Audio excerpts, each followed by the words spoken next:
আগুন জ্বালো জ্বালো আগুন জ্বালো 1 2 3 4 1 2 3 4 সব চালালে বারবার 1 2 3 4 আসসালামু আলাইকুম ওয়া রাহমাতুল্লাহি ওয়া বারাকাতুহু। আমাদের এখানে মূল উদ্দেশ্য হচ্ছে আমরা যারা আহত হয়েছি, যারা নিহত হয়েছি,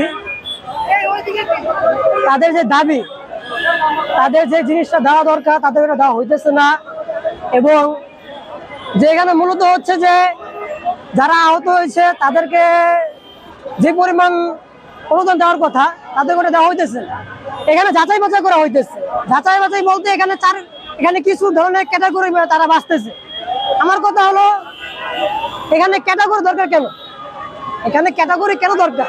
যারা আহত হয়েছে তারা তো স্বচক্ষে সামনাসামনি কথা বলতেছে, ঠিক আছে? তাদের কেন ক্যাটাগরি দরকার? আমার কথা হলো যে তাদেরকে যেটা দেওয়া দরকার, যেটা তারা প্রাপ্য, আমি চাই যে তাদের করে দেওয়া হোক। আমি চাই যে আমার যে ছাত্র ভাইরা যারা এই যে ৩৬ জুলাই থেকে ৫ই আগস্ট পর্যন্ত গণ অভ্যুত্থানে যারা আহত হয়েছে রাজপথ থেকে, তারপরে আপনার যারা রাজপথ থেকে আন্দোলন করেছে, তাদেরকে আবার নতুন করে ক্যাটাগরি দিতে হবে। এই ক্যাটাগরি আমরা মানি না। আমরা যারা আহত হয়েছি আমরা এই ক্যাটাগরি বন্ধ করতে চাই। এই ক্যাটাগরি আমাদের দরকার নাই, ঠিক আছে? যারা আহত হয়েছে তারা এমনি এমনি আহত হয়নি, তারা সবাই জীবন দেওয়ার জন্য। তারা ৩৬ জুলাই থেকে ৫ই আগস্ট পর্যন্ত যারা রাজপথে নেমে যারা আন্দোলন করেছে, যারা গুলি খেয়েছে, সেদিনকার কথা এখন পর্যন্ত ৬ মাস হয়ে গেছে, আপনার সবকিছু ভুলে গেছে। যে ৩৬ জুলাই থেকে ৫ই আগস্ট পর্যন্ত যে গণ অভ্যুত্থান চলছে এটা তারা ভুলে গেছে। আসলে এটা তারা কিছু মনে করতেছে না। আমার কথা হলো যে আমাদের যেটা দাবি, যেটা আমাদের দেওয়া দরকার, আমাদের দেওয়া হোক।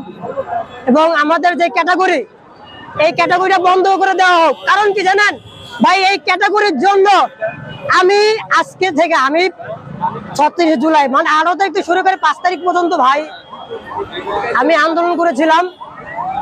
তবে আমি দুর্ভাগ্যবশত আপনার ভাটারা থানা যমুনা ফিউচার পার্কের সামনে ৫ তারিখ সকাল ১০টা বাজে যখন আমরা আন্দোলন করি,